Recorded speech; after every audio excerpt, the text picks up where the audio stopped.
The ocean stretched endlessly before them, a restless expanse of churning waves and howling winds.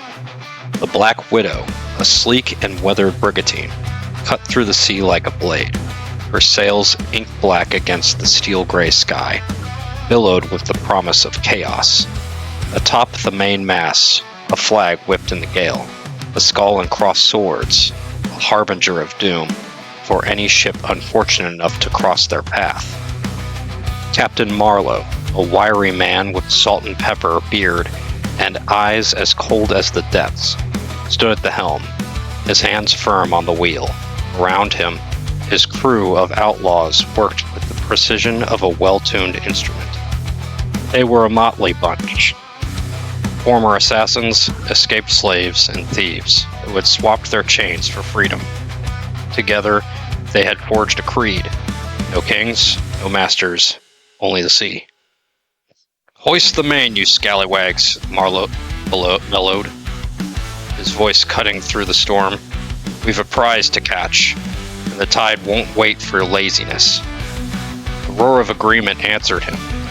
The men moved with practiced haste, their movements born of survival rather than obedience. Among them was a towering man named Gideon, his muscles corded like rope, who hauled the rigging with ease. Beside him, quick-footed Amara, a former assassin with daggers at her hips and a deadly gleam in her eyes, secured the lines with deft fingers. The ship leapt forward, the wind filling her sails. Ahead, the target came into view, a merchant ship, flying with the colors of a wealthy kingdom. Her hull was laden with goods, and her escort, a single frigate, seemed laughable by comparison. "Look alive," Marlowe called. "It's a fine day to bleed a kingdom dry." The crew let loose a chorus of cheers and bawdy songs, their voices rising above the gale. Black Widow closed the distance with terrifying speed. The merchant ship's escort, realizing the danger, turned to intercept. Cannons boomed and iron shot splinters the air. But the Widow danced out of range like a predator toying with its prey. "Amara!" Marlowe barked. She was already moving, scaling the rigging with the ease of a shadow. From her perch high on the mast, she drew a longbow and notched an arrow. Her aim was true. The projectile sliced through the air and buried itself in the neck of the frigate's helmsman. The enemy ship veered wildly. Black Widow took her chance, closing the gap with the merchant vessel. Grappling hooks flew, biting into the wood of the enemy's hull. "Board her!" Marlowe roared, drawing his cutlass. The crew swarmed over the rails like locusts. Steel clashed with steel as the merchant crew tried to mount a defense. Gideon led the charge, his massive frame a wall of muscle and fury. He swung a boarding axe with brutal efficiency, clearing a path through the chaos. Amara moved like a specter, her daggers flashing in the dim light. One by one the merchant guards fell, their cries lost to the storm. Marlowe himself was a whirlwind of calculated violence. His cutlass found throats and bellies, each strike deliberate. Each death a step closer to victory. Within minutes, the deck was theirs. The merchant captain, a portly man with a powdered wig now askew, knelt before Marlowe. His face was pale, his hands trembling as he held out a ledger. The rest of the merchant crew stood down, under the watchful eyes of Gideon and Amara, and the hundreds of pistols pointed at them. "Please," he stammered, "take what you will, but spare my men." Marlowe towered over him. He and his crew lived by their own code. Were they pirates? Yes. But when surrender is met and bounty taken, there's no more need for wasted effort. Still, Marlowe sneered. "Spare your men. Now why should I do that?" The merchant captain gulped. "Their wives and children. Who will look after them?" "The government," Marlowe's men laughed. Even the stone-cold Amara's eyes glittered with amusement. The merchant captain's eyes widened in horror. Marlowe smirked. "Sorry, my men have a point. The spineless tyrants will look after them? The merchant crew nearly rose up, but were reminded where they stood during this exchange. Captain Marlowe noticed. He smiled. He knew his decision. Gideon emerged from below the ship. A line of chained prisoners followed him. Slaves? Marlowe asked the merchant captain. He was close to sobbing. Marlowe tapped his round cheek with his cutlass. Answer, please.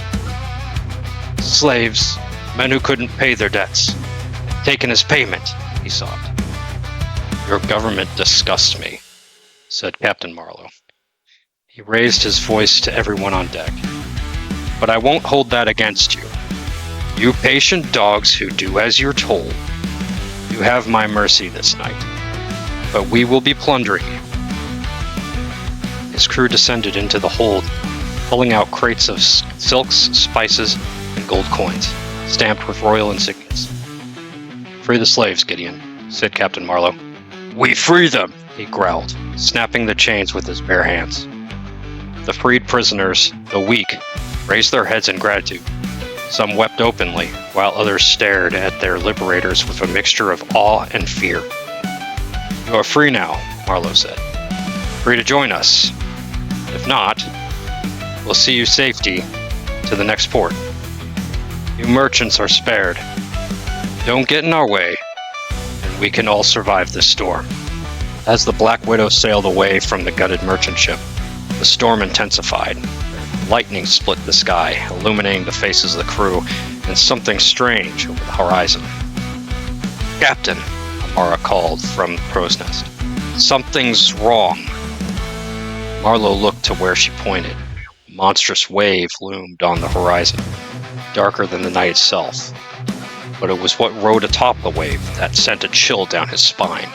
A massive ship, its sails torn and its hull blackened as if by fire. The Eternal Revenant, Gideon whispered, his face pale. The ghost ship was a legend among pirates, a vessel crewed by the damned and cursed to haunt the seas forever. Its captain, known only as the Reaper, was said to hunt those who had spilled blood unjustly. We've nothing to fear, Marlowe said, though his voice lacked its usual steel. We honor the poor and fight against tyranny. We're no villains. The crew nodded, though unease crept through them like a shadow. The Eternal Revenant closed the distance impossibly fast. The storm seemed to part for it, the waves bending to its will. Its cannons roared, and spectral fire rained down upon the Black Widow. Marlowe's crew fought valiantly, but their weapons passed through the ghostly attackers, as though they were air.